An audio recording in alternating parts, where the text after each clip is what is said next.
नमस्कार दोस्तों, स्वागत करता हूँ आप सभी का मैं एक बार फिर से अपने चैनल पे। मेरे चैनल का नाम है बी हैप्पी विद मनीष के दत्त। हम बुक डिस्कस कर रहे हैं how to stop worrying and start living, जो कि लिखी गई है डेल कार्नेगी द्वारा। आज हम इसके सेक्शन फर्स्ट का चैप्टर थर्ड, जिसका नाम है what worry may do to you, कि जो चिंता है वो आपको क्या कर सकती है, आपकी जो फिज़िकल बॉडी है या मेंटल आपकी जो स्टेट है उस पर क्या इम्पेक्ट पड़ सकता है,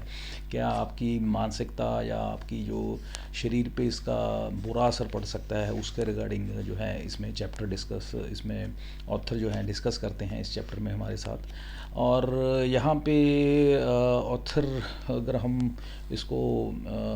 नटशल में अगर इसको कंप्लीट करें कि क्या हमें समराइज़ करें, ऑथर हमें मैसेज क्या कन्वे करना चाहते हैं, वो ये है कि ये जो चिंता है ये कहते एक तरह से हमें जो है एक बीमारी की तरह हमें अंदर से खोखला कर देती है, हमें फिज़िकली भी खोखला कर देती है, हमारे जो मानसिक तौर पे भी जो हमें है खोखला कर देती है, अंदर ही अंदर हमें खा जाती है। और जो है हमें अल्टीमेटली जो है हमारी जो है हमारा मरना जो है वो निश्चित होता है।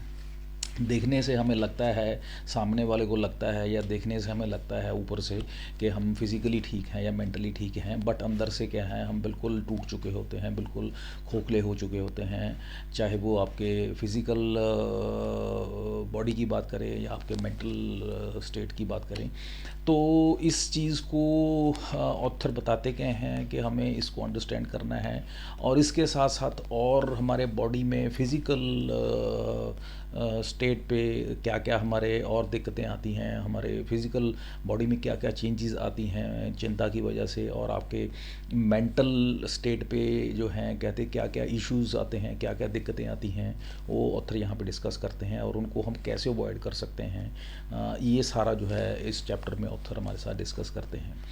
तो चलिए डिस्कशन स्टार्ट करते हैं चैप्टर का। ऑथर बताते हैं कि इनके जब ये न्यूयॉर्क में रह रहे थे तब क्या था कि इनके पड़ोसी जो थे वो इनके जो आते हैं घर में आके इनका जो है नॉक करते हैं, घर का जो डोर होता है वो नॉक करते हैं, और वो ऑथर देखते हैं कि वो जो जेंटलमैन हैं वो मैसेज देते हैं कि आप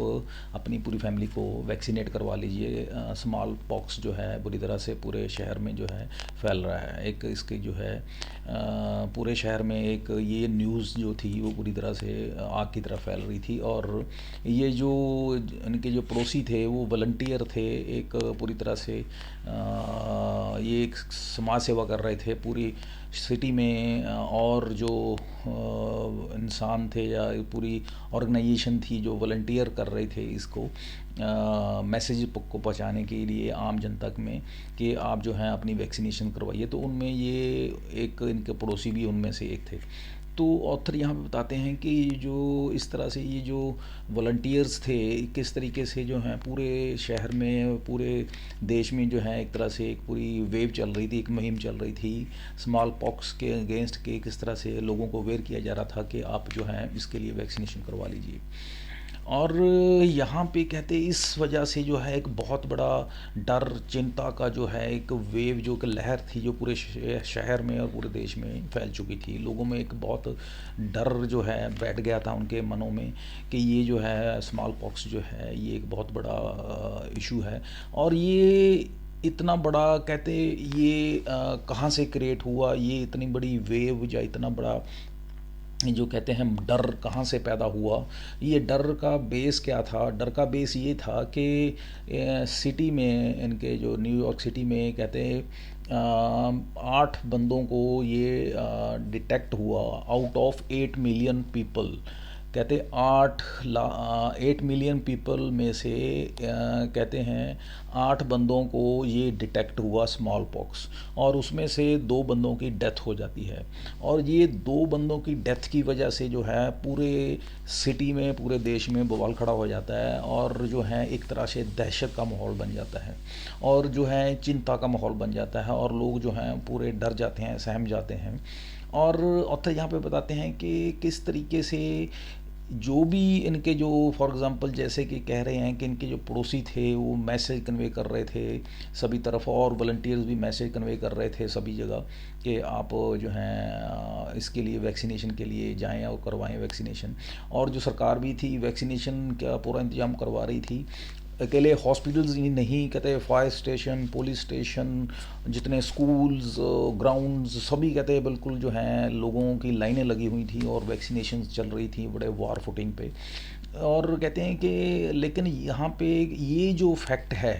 कि आउट ऑफ 8 मिलियन पीपल जो कहते हैं सिर्फ 2 बंदों की डेथ हुई थी, ये बात का कहीं पे जिक्र नहीं हो रहा था कि कितनी, ये देखा जाए अगर स्टैटिस्टिकली या इसको हम परसेंटेज वाइज देखें तो ये बहुत एक छोटी सी एक इंसिडेंस था, लेकिन इसको कहते हैं इसको एक बहुत बड़ी एक चिंता का एक बड़ा मुद्दा बना लिया गया। और उस चिंता की वजह से जो है लोग में बहुत ज़्यादा एक पैनिक क्रिएट हो गया। और यहाँ पे फिर यही ऑथर कन्वे करते हैं मैसेज, ये कहते हैं यूनाइटेड स्टेट्स में क्या हो रहा था कि ये जो एक ये भी एक डाटे से कहते हैं सामने आया बात कि आउट ऑफ एवरी 10 पर्सन्स जो हैं एक बंदा जो है कहते हैं मेंटल स्ट्रेस की वजह से जो है मेंटल स्ट्रेस या जो कहते हैं वरी की वजह से जो है उसको मेंटल प्रॉब्लम्स हो रही थी। और अलोंग विद दैट जो है कहते हैं आउट ऑफ 10 पीपल जो 9 बंदे थे वो जो हैं वरी की वजह से स्ट्रेस में आ रहे थे, एंग्जाइटी में आ रहे थे या डिप्रेशन में जा रहे थे। हालात ये हो रहे थे धीरे धीरे, ये जो है जनसंख्या जो है मेंटल डिसऑर्डर्स की, जो वरी की, स्ट्रेस की, टेंशन की जो है पूरे सोसाइटी में ये बढ़ रही थी। लेकिन इस चीज़ को जो है कहीं पे कोई इसके बारे में ना डिस्कस कर रहा था, ना सोच रहा था, ना इस चीज़ को कहीं पे इसके बारे में इसको सोल्यूशन या इसकी रेक्टिफिकेशन के बारे में कोई बात होती थी। तो बताते हैं कि किस तरह से जो एक जब कोई किसी चीज़ की वरी स्टार्ट होती है, किसी चीज़ की चिंता स्टार्ट होती है तो किस तरह से वो फ्लेयर अप हो जाती है और वो एक छोटी सा जो चिंगारी होती है वो किस तरह से आग में कहते हैं कन्वर्ट हो जाती है। और यहाँ पे एक एग्ज़ाम्पल देते हैं ऑथर, कहते हैं एक डॉक्टर गॉबर होते हैं। वो डॉक्टर गॉबर क्या होते हैं, बेसिकली चीफ फिजिशियन होते हैं गोल्फ में। वो क्या है वो बताते हैं, कहते जो 70% जो पेशेंट्स हैं या 70% जो लोग हैं जो कि बीमारियों से ग्रस्त हैं वो अपने आप ठीक हो सकते हैं बशर्ते कि वो जो हैं चिंता करना छोड़ दें या वरी करना छोड़ दें, या जो उनकी जो मेंटल डिसऑर्डर्स या ये जो स्ट्रेस, एंग्जाइटी, वरी, ये जो हैं इनके पीछे ये मेन कारण है उनकी बीमारियों के पीछे। अगर ये वो छोड़ देते हैं तो उनकी जो 70% प्रॉब्लम्स जो हैं बिना किसी कहते हैं मेडिकेशन के या बिना किसी दवाई के वो सॉल्व हो सकती हैं। और ये जो लेकिन ये कहते हैं जो जितने भी ये उनके लोगों के जो मेंटल डिसऑर्डर्स हैं, स्ट्रेस, एंग्जाइटी, जो फ्रस्ट्रेशन, जो जितना कुछ भी ये हैं डिसऑर्डर्स हैं, ये इमेजिनरी नहीं हैं, ये रियल हैं। और इनको जो है हम ये नहीं कह सकते हैं कि इनमें कुछ भी इनमें कुछ बोगस है। ये फैक्ट है, ये रियलिटी है कि ये चीज़ें जो हैं एक तरह से इंसान को इम्पेक्ट करती हैं। और ये जस्ट लाइक जैसे आपके कहते हैं ये जो वरी है या चिंता है ये रिजल्ट इन करती है आपके कहते हैं हार्ट पे इम्पेक्ट करती है। जैसे हार्ट की प्रॉब्लम्स हो जाना, हार्ट की बीट बढ़ जाना, आपके कहते आपके जो दांतों में दर्द होना, या आपके आर्थराइटिस होना, या कहते हैं थायराइड की प्रॉब्लम होना, या इसके साथ साथ कोई हेडेक होना, इंसोम्निया होना, आपके स्टमक अल्सर्स होना। तो ये बहुत सारे ऐसे कहते हैं फिज़िकल आपके जो हैं लेवल पे जो हैं इस तरह के इश्यूज क्रिएट हो जाते हैं सिर्फ़ और सिर्फ जो है आपकी चिंता की वजह से, सिर्फ़ और सिर्फ आपकी मेंटल इम्बैलेंस की वजह से। और ये जो इलनेसेस हैं रियल होती हैं जैसे कि पहले बताया। और डॉक्टर गॉबर कहते हैं कि ये जो स्टमक अल्सर हैं फॉर एग्ज़ाम्पल जैसे बताते हैं, कहते हैं ये बेसिकली क्या होता है इसके पीछे कारण क्या होता है बेसिकली। जैसे फॉर एग्जांपल जो अल्सर्स की बात करते हैं, कहते इसके पीछे कारण होता है बेसिकली फियर। फियर से क्या होता है, जब भी हमें फियर होता है तो हमें वरी होती है, चिंता होती है। और चिंता की वजह से क्या होता है कि हमारे जो नर्व्स हैं वो जो हैं वो स्ट्रेस में आ जाती हैं, टेंशन में आ जाती हैं। और जो हमारे स्टमक की जो नर्व्स हैं वो स्ट्रेस में आ जाती हैं। तब क्या होता है, उसमें जो कहते हैं रस होते हैं, जो गैस्ट्रिक जूसेस होते हैं, वो अब नॉर्मल तरीके से इम्बैलेंस तरीके से जो हैं रिलीज़ होने शुरू हो जाते हैं। जब वो इम्प्रॉपर तरीके से रिलीज़ होने शुरू हो जाते हैं, या कहते हैं इम्प्रपोर्शनेट तरीके से वो रिलीज़ होना शुरू हो जाते हैं, उसकी वजह से फिर क्या होता है, हमारे जो हैं वो स्टमक अल्सर्स जो हैं, या उसमें जो एक तरह से जो आपके मैदे में जो है वो अल्सर शुरू हो जाते हैं होना। और वो जो अल्सर्स हैं अल्टीमेटली फिर आपकी जो हैं एक बहुत बड़ा सीरियस इशू क्रिएट होते हैं, वो जो होता है कैंसर हो जाता है। और उससे फिर जो फाइनल स्टेज वो आपकी ये कहते हैं डेथ, जो कहते हैं आपकी मौत जो है इनएविटेबल हो जाती है। यहाँ पे डॉक्टर जोसेफ एक हैं, उनकी बात बताते हैं। वो कहते हैं कि ये जो आपके आप कि जो स्टमक अल्सर्स हैं, ये इस चीज़ पे डिपेंड नहीं करते हैं कि आपने क्या खाया। आपके ये खाने पे डिपेंड नहीं करते हैं आपके स्टमक अल्सर्स, रादर ये डिपेंड करता है कि आपके जो स्टमक अल्सर हैं वो आप क्या खा रहे हैं। यानी कि कहना ये चाहते हैं कि आपके जो स्टमक अल्सर्स हैं आपके खाने पे डिपेंड नहीं करते हैं, आपके चिंता या वरी जो है उसकी वजह से जो स्टमक अल्सर्स हो रहे हैं आपको। नटशल में ऑथर यहाँ पे ये एक मैसेज कन्वे करना चाहते हैं। और जो आपके स्टमक अल्सर्स हैं इसके पीछे आपका खान पान ये आपका रिस्पॉन्सिबल नहीं है, उसके पीछे रिस्पॉन्सिबल जो है आपकी चिंता है, वरी है, स्ट्रेस है, टेंशन है, ये जो सारे फैक्टर्स इसके पीछे हैं। और कहते हैं अगर आप इन सब चीज़ों को आप कंट्रोल करते हैं तो ऑब्वियस है कि जो आपकी ये जो सॉर्ट ऑफ स्टमक अल्सर्स हैं, इंसोम्निया है, या कहते हैं अर्थराइटिस है, या आपको थायराइड प्रॉब्लम है, या आपकी जो टूथेक हैं, या कुछ भी ऐसे इश्यूज़ हैं, या कोई हार्ट प्रॉब्लम है, इस तरह के जितने भी इश्यूज़ हैं ये कहते हैं आपके मिनिमाइज़ हो जाते हैं, या कहते हैं बिल्कुल कम हो जाते हैं। तो ये सारे जो चीज़ें हैं इंटर रिलेटेड हैं। और यहाँ पे एक और हमें एक मायो क्लिनिक है अमेरिका में, वहाँ पे बताते हैं कि अब कम से कम 15,000 पेशेंट्स जो हैं उनका जो कहते हैं कि डाटा जनरेट किया गया। और डाटे में देखा ये गया कि ये जो वरी फियर, हेट, और उसके साथ साथ जो है सेल्फिशनेस, और inability to cope up with the society, और inability to adjust with the others, जो ये जो कहते हैं इस तरह के जो ट्रेड्स हैं, या ये जो एक तरह से इनकैपेबिलिटीज़ हैं, ये जो हैं हमारी जो फिज़िकल हमें बीमारियां लगती हैं उसका कारण बनती हैं। या हमारे खान पान की वजह से हमें कम बीमारियां होती हैं, या और जो कारण हैं वो उसके बीमारियों की जो हमारे हैं वो कम उसके रीज़न बनते हैं। लेकिन ये जो इश्यूज़ हैं ये उसके मेजर कारण बनते हैं। और ये जो एक डॉक्टर हारोल्ड हुए हैं, डॉक्टर हारोल्ड क्या वो बेसिकली ये मायो क्लिनिक के ही एक डॉक्टर होते हैं। वो कहते हैं कि उन्होंने सर्वे किया, एक अप्रॉक्सीमेटली 180 के करीब उन्होंने बिजनेस एग्जीक्यूटिव्स का उन्होंने सर्वे किया, उनका फिज़िकल एग्जामिनेशन किया। और उसके बाद ये पाया कि उनमें जो 3 तरह की हेल्थ इश्यूज़ जो हैं वो मेनली पाई गई, due to stress, due to worry, due to anxiety.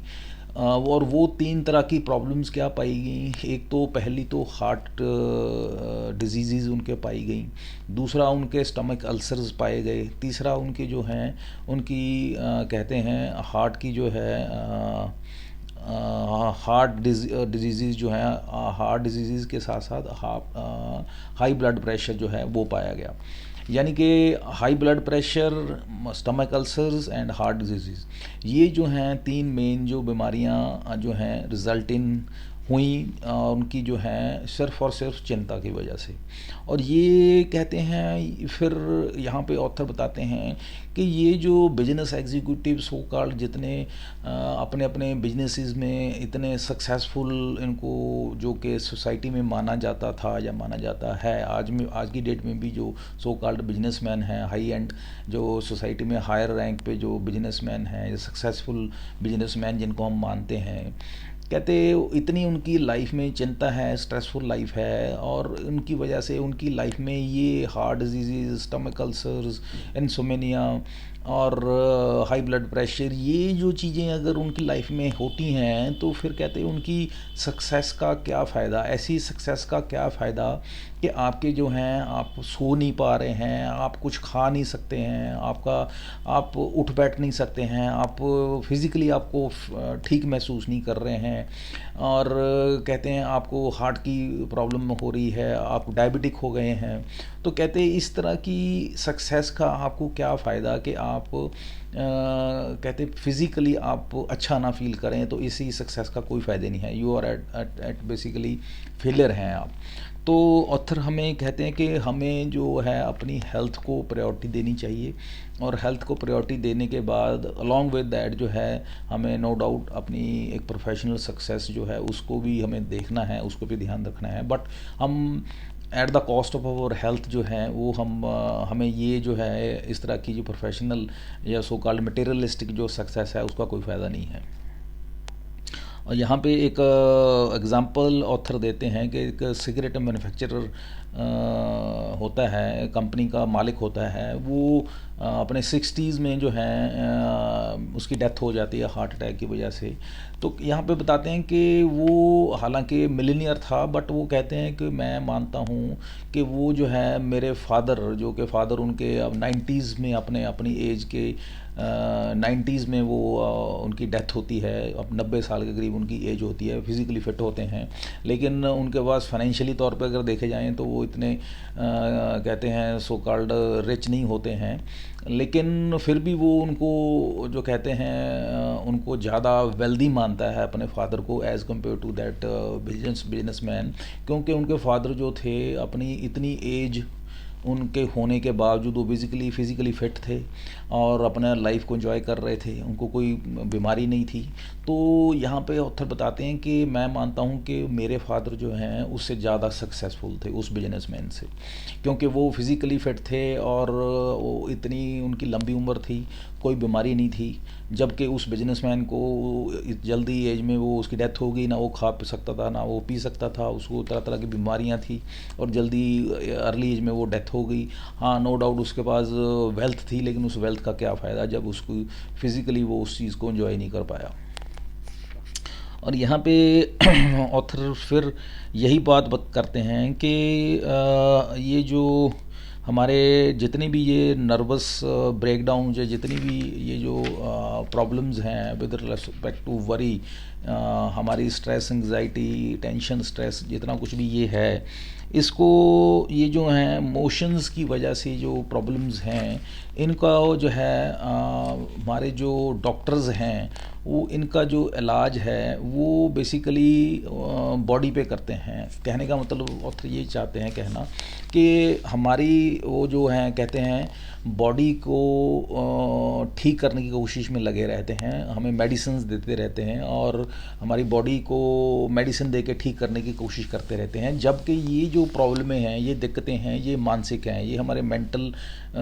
की स्टेट की वजह से हैं, हमारी जो नेगेटिविटी की वजह से कहें बेसिकली कह सकते हैं। तो यहाँ पे ऑथर कहते हैं कि ये जो हैं बीमारियाँ, ये मेंटल लेवल पे जो है इनकी रेक्टिफिकेशन होनी चाहिए, ये दिमागी तौर पे इनकी जो है प्रॉब्लम को सॉल्व होना चाहिए या करना चाहिए डॉक्टर्स को। और लेकिन कहते हैं अब जाके कहते डॉक्टर्स ने इस बात को अंडरस्टैंड किया है, अब ये डॉक्टर्स इस बात को अंडरस्टैंड कर रहे हैं, तो अभी साइकोसोमेटिक जो हैं मेडिसिन्स आ गई हैं जो कि माइंड एंड बॉडी और अलॉन्ग विद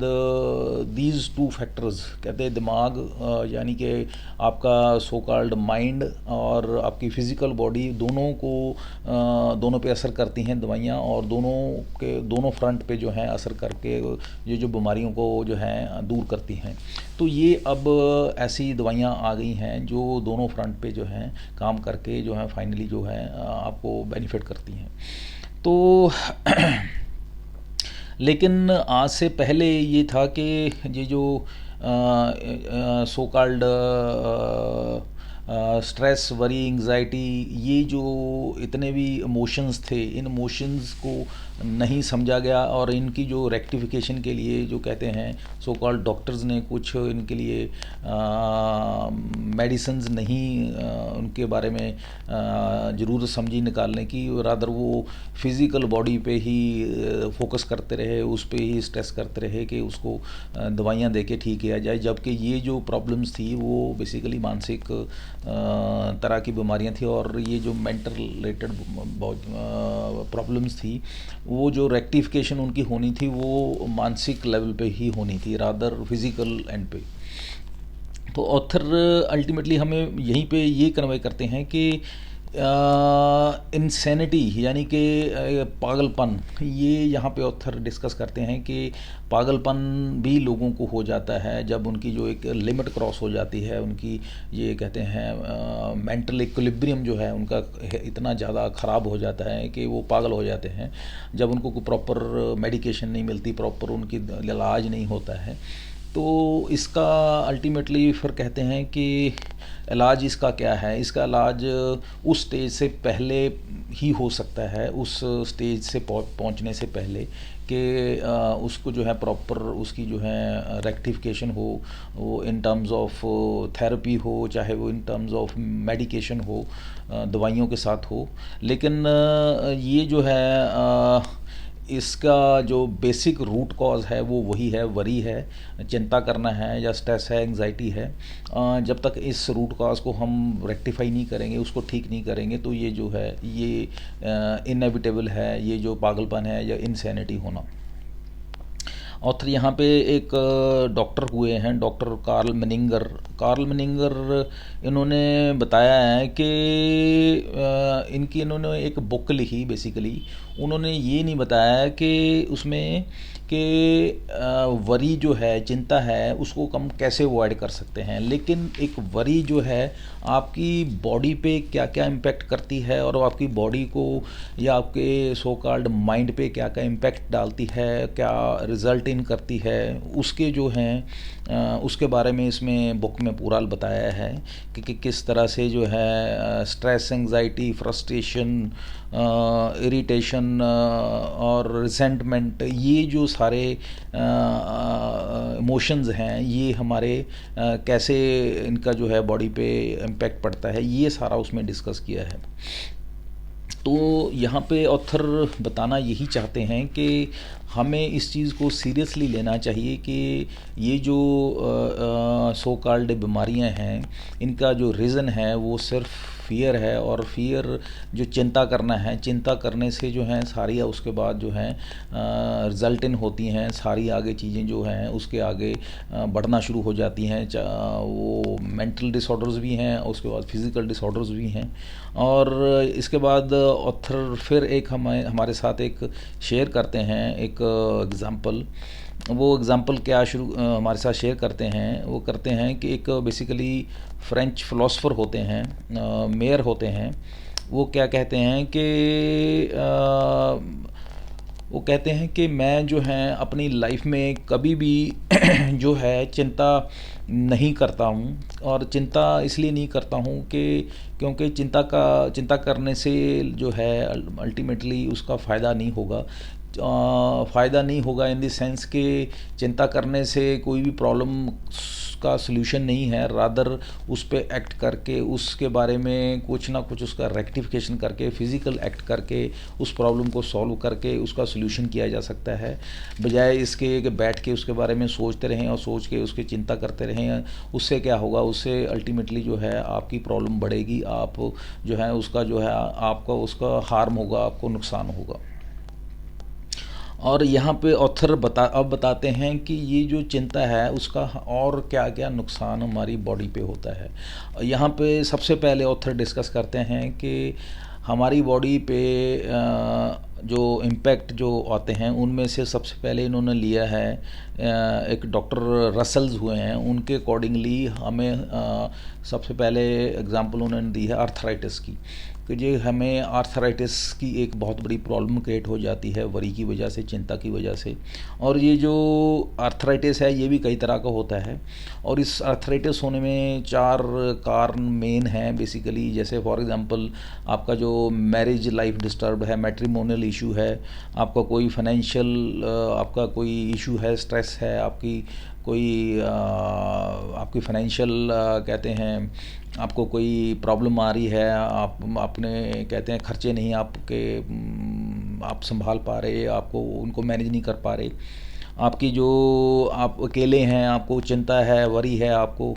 अकेलेपन की चिंता है, या कहते हैं आपके मन में कोई किसी के साथ रिसेंटमेंट है, किसी के प्रति कोई घृणा है, और उसके साथ कोई एक कहते हैं उसके साथ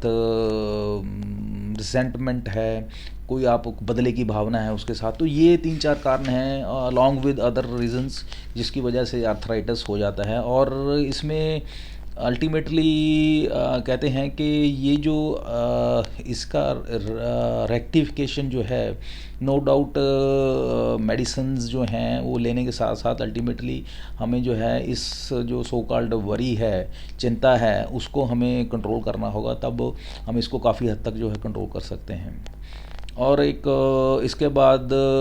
वरी की वजह से और क्या होता है, एक डॉक्टर विलियम हैं वो कहते हैं इसकी वजह से जो है हमारी हड्डियां कमज़ोर हो जाती हैं। हड्डियां क्यों कमज़ोर हो जाती हैं? क्योंकि जो है इसका बेसिकली बोन्स में जो है कैल्शियम कंटेंट है उस पर इम्पेक्ट करती है वरी, और कैल्शियम कंटेंट का इम्बैलेंस हो जाता है, उससे जो है हड्डियाँ कमज़ोर हो जाती हैं, उससे जो है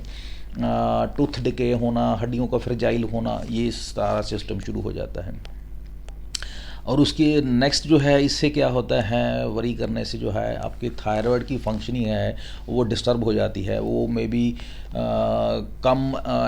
उसका काम करना शुरू कर देता है, कई बार वो ज़्यादा काम करना शुरू कर देता है, जैसे हाइपर एक्टिव हो जाता है या हाइपो एक्टिव हो जाता है। दोनों कंडीशन में जो है उसमें क्या होता है, उसकी जो सिक्रीशंस हैं थायराइड ग्लैंड से निकलती हैं, वो हार्मोन निकलते हैं, वो पूरी बॉडी को इम्पेक्ट करते हैं, पूरी बॉडी के जो ग्लैंड्स हैं, ग्लैंडुलर सिस्टम हैं, ग्रंथियां हैं, उसको डिस्टर्ब करती हैं, और उसके आगे फिर बहुत बड़े लेवल पे ये हैं डिस्टर्बेंस क्रिएट हो जाती है। उस डिस्टर्बेंस से क्या होता है, हार्ट बीट बढ़ जाती है, हमारे ब्लड शुगर लेवल को इम्पेक्ट करता है, हमारे और हार्मोन्स जो हैं वो सारे डिस्टर्ब हो जाते हैं। तो कहते हैं एक तरह से पूरी बॉडी में कहते हैं एक तरह से आपकी बॉडी में पूरी आग लग जाती है, इस तरह से जो बहुत ख़तरनाक पोजीशन या स्टेज पहुंच जाती है। तो ये जो एक सिचुएशन है थायराइड की, इसको कंट्रोल करना बहुत ज़रूरी हो जाता है। तो ऑथर यहाँ पे एग्जांपल भी देते हैं कि उनके एक फ्रेंड को इसी तरह की दिक्कत हो जाती है फिडेल्फिया में। उनको डॉक्टर यही फिर फाइंड आउट करते हैं कि उनको जो है थायराइड की दिक्कत है, तो उनको रिकमेंड करते हैं कि आप अपने इमोशंस पे कंट्रोल करिए, अपनी वरी को कंट्रोल करिए, अदरवाइज़ क्या है आपको जो हार्ट की प्रॉब्लम होना, आपका हाई बीपी होना, आपका डायबिटिक होना, आपका इंसोमेनिया होना, आपके जो हैं सो कॉल्ड आपका इसके अलॉन्ग विद दैट स्टमक में अल्सर्स होना, ये सारी चीज़ें जो हैं इनएविटेबल हैं, धीरे धीरे करके ये प्रॉब्लम आपको आनी शुरू हो जाएंगी, क्योंकि ये जो हैं स्टेप बाय स्टेप इंटरलिंक्ड हैं, और ये प्रॉब्लम्स आपको धीरे धीरे करके फेस करनी पड़ेंगी लाइफ में। तो इससे पहले कि ये आपकी लाइफ में ये आपको इम्पेक्ट करें, आप जो हैं अपनी जो स्ट्रेस, वरी, एंग्जाइटी है इस पर कंट्रोल करिए समहाउ, जैसे भी हो सके। और इसके बाद ऑथर हमारे साथ और भी काफ़ी इसमें शेयर करते हैं कि वरी हमें लाइफ में किस तरह से हमारी लाइफ को डिस्टर्ब करता है, बहुत इसमें कहते हैं उथल पुथल कर देता है हमारी लाइफ को, और हमारी लाइफ में कहते हैं इसको हम जो कहते हैं अफोर्ड नहीं कर सकते वरी को इतना। नो डाउट वरी हमें बहुत सारी सिचुएशन ऐसी हो जाती हैं कि हमें वरी होती है और स्ट्रेस हो जाती है, एंग्जाइटी हो जाती है, बट हमें इसको जो है कहते हैं लंबा नहीं खींचना चाहिए। इसको ज़्यादा देर तक हम कहते हैं इस सिचुएशन में नहीं रख सकते हैं अपने आप को। और क्योंकि ऑथर ने यहाँ पे बताया कि वर्ल्ड वॉर 2 के बाद जो है अमेरिका में हार्ट डिजीज़ जो हैं one of the biggest killer के रूप में सामने आया।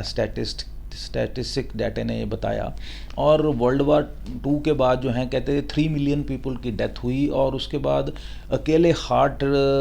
की वजह से, हार्ट प्रॉब्लम्स की वजह से जो है 2 मिलियन पीपल की डेथ हुई। तो यहाँ पे आप अंदाज़ा लगाइए कि हार्ट डिजीज़ की वजह से कितने लोगों की डेथ हुई, कितनी ज़्यादा। एवरी थर्ड पर्सन जो है हार्ट डिजीज़, जो हार्ट प्रॉब्लम्स की वजह से की प्रॉब्लम से जूझ रहा है। और ये जो है इसके पीछे reason, only and only reason is the worry, stress, anxiety. ये जो सारी मेंटल प्रॉब्लम्स हैं या एंग्जाइटी है, स्ट्रेस है, ये सारा जो है इसके पीछे यही सारा कुछ है। और इसको जो है कहते कंट्रोल करना हमारे लिए बहुत ज़रूरी है।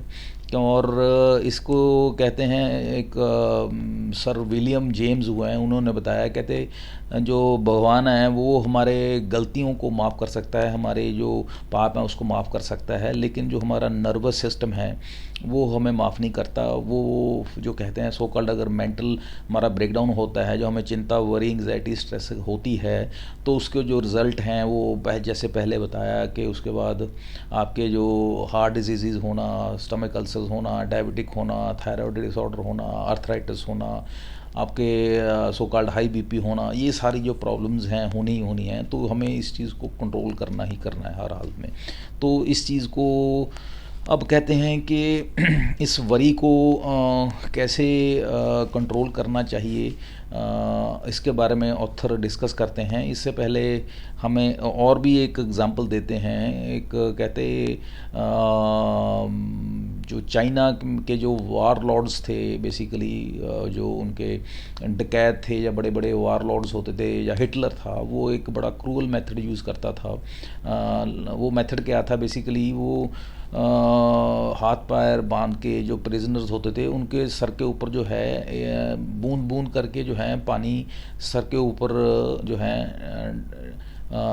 ड्रिप ड्रिप करके वो गिरता था। उससे क्या होता था, कुछ समय के बाद वो इतना ज़्यादा महसूस होना शुरू हो जाता था इंसान को कि जैसे सर पे थोड़ा बज रहा हो। तो कहते हैं इसी तरह से ये जो स्ट्रेस, वरी, एंग्जाइटी है, ये इसी तरह से अगर कंटिन्यूसली चलती रहे हमारी लाइफ में, कुछ समय तक तो ठीक है हम बियर कर सकते हैं, लेकिन अगर कंटिन्यूस हम उसी स्टेट में रहते हैं तो ये हमारे वही हालात हो जाते हैं जिस तरह से कहते हैं वो पानी का तुपका एक एक धीरे धीरे करके गिरता है, और वो एक हालत, एक स्टेट ऐसी आ जाती है जैसे वो सर में हथौड़ा बज रहा हो, और अल्टीमेटली उस केस में क्या हो जाता है, इंसान जो है बिल्कुल पागल हो जाता है। तो ये इस स्टेज से पहुंचने से पहले हमें अपनी जो है स्ट्रेस, वरी, एंग्जाइटी जो उसको है हमने काबू करना है, कंट्रोल करना है, उसको रेक्टिफाई करना है। अब बात करते हैं, हम ऑथर ने जैसे बताया पहले कि हम चाहते हैं अपनी लाइफ को इजी करना, स्ट्रेस फ्री करना, एंग्जाइटी फ्री करना, वरी फ्री करना, तो उसको हम कैसे कर सकते हैं। तो ऑथर यहाँ पे बताते हैं कि हमें एक ही तरीका है कि हम जो है ये जो हम अपने अंदर जो हमारे एक कहते हैं इनर पीस है, हम उसको ध्यान दें, उसको इनर पीस को कहते हैं अपने अंदर पैदा करें, और उसके लिए हम मेडिटेशन करें, योगा करें, डीप ब्रीदिंग एक्सरसाइज करें। और जब हम ये करेंगे, कहते अपने अंदर की जो सो कॉल्ड पीस है उसको मेंटेन कर लेंगे, तब कहते हैं जो हम हमारी बाहर की जो ये जो स्ट्रेसफुल सिचुएशंस हैं वो हमें डिस्टर्ब नहीं करेंगी। और यही एक तरीका है हमारी जो स्ट्रेस, वरी, एंग्जाइटी को कंट्रोल करने का। और इसके लिए जैसे पहले बोला, उसके लिए आप अलग अलग तरीके हैं जो हम अपना सकते हैं, जैसे योगा कर सकते हैं, मेडिटेशन कर सकते हैं, डीप ब्रीदिंग एक्सरसाइज कर सकते हैं, और अलग अलग और हर एक जो हैं कहते हैं कम्युनिटी, कल्चर, सोसाइटी में जो हैं अलग अलग तरीके हैं, एग्जांपल्स हैं, ऐसे हम उसी हिसाब से कर सकते हैं। हैं। लेकिन हमें एट एनी कॉस्ट हमें इस चीज़ को कंट्रोल करना होगा, तब हम जो है कहते हैं अपनी लाइफ को जो है एक बढ़िया तरीके से जी सकते हैं, और अपनी इन बीमारियों से जो हैं हमारी फिज़िकल फॉर्म में हैं चाहे वो मेंटल फॉर्म में हैं, इनसे बच सकते हैं। और एक सो कॉल्ड जो एक ऐसी सिचुएशन जो कि इनएविटेबल हो जाती है आफ्टर सर्टन पीरियड, हम उससे बच सकते हैं। तो फाइनली ऑथर हमें फिर एक बार डॉक्टर जो है एलेक्स कैरल की एग्जांपल देते हुए, सम अप करते हुए चैप्टर को क्लोज़ करते हैं। वो उनकी जो कोट थी वो यही थी कि those who do not know how to fight worry die young. कहते जो इंसान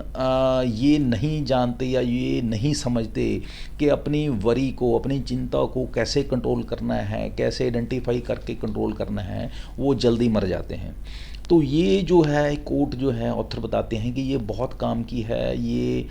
इतनी बढ़िया है, और इसको अगर हम समझ लेते हैं, अंडरस्टैंड कर लेते हैं और अपनी लाइफ में इसको इम्बाइब कर लेते हैं, तो कहते हैं हम जो है अपनी लाइफ, अपनी ज़िंदगी को सफल कर लेते हैं। हम इस वरी, स्ट्रेस, एंग्जाइटी से ऊपर उठ जाते हैं, हम अपनी जो एक हेल्दी लाइफ को जी सकते हैं। तो एक बार फिर रिपीट करते हैं कि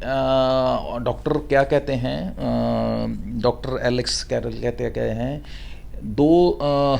those who do not know how to fight worry die young. जो भी इंसान चिंता को या वरी को कैसे मैनेज करना है नहीं जानता है, तो वो क्या है, जल्दी मर जाता है। तो हमें जो है अपनी वरी को, चिंता को, स्ट्रेस को, एंग्जाइटी को, उसको समझना है, उसको मैनेज करना है, उसको कंट्रोल करना है, उसको फाइनली कहते हैं ख़त्म करना है, तब हम जो है अपनी लाइफ को अच्छे तरीके से जी सकते हैं। So this is all about this chapter 3 of section 1, और इसी के साथ जो है हमारा सेक्शन 1 जो है वो समाप्त होता है। नेक्स्ट वीडियो से हम सेक्शन 2 को स्टार्ट करेंगे, उसका एक पहला चैप्टर स्टार्ट करेंगे। तब तक के लिए आज्ञा दीजिए। Have a nice day. Thank you. Bye.